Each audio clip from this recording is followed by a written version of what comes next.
In this video, we will discuss these three main topics. So let's start with the test to find out whether you have diastasis recti or not.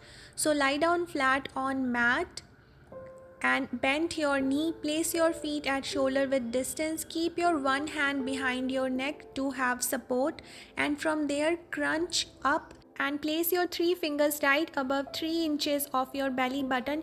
If you feel a hard surface, then it's fine, you don't have a diastasis recti.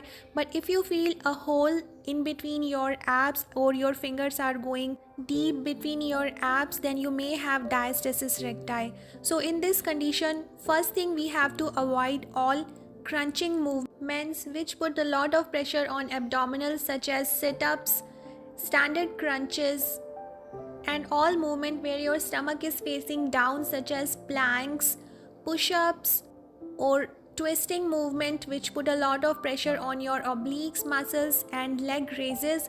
So we have to avoid all such movements because these put a lot of pressure on your abdominal muscles, and that makes the condition a lot worse. So let's learn 5 the best exercises to heal diastasis recti fast. So first is deep breathing exercise. So sit in comfortable sitting position like this, and from here inhale deep and then exhale, which will bring your abdominals closer to each other. To draw your attention to your abdominals, you can also place your hand on your stomach to feel the abdominals coming together and the gap is closing.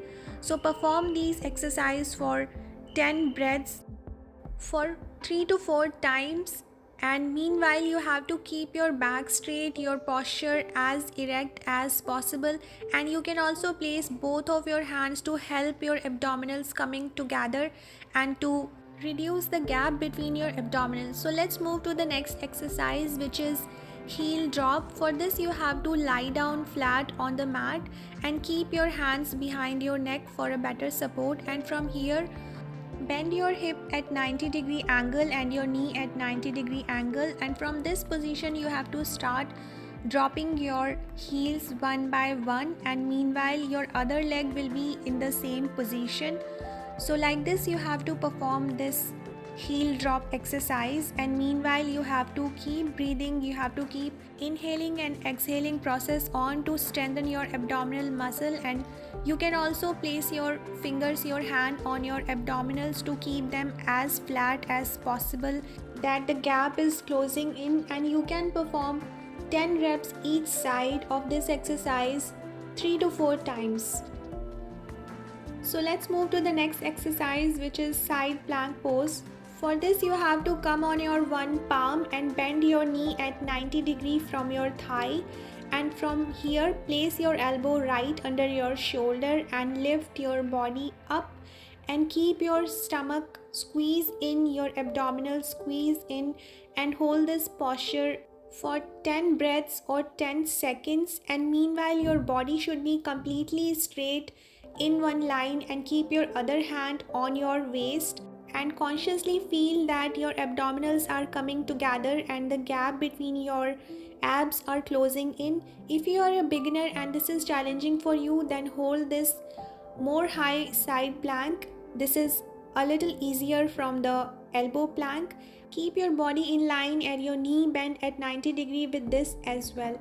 So the next exercise is an isometric exercise. For this, you have to lie down and bend your thighs at 90 degree from your body and try to push your knee with your palm and your palm with your knee, means they should apply pressure in opposite direction and should not change your position.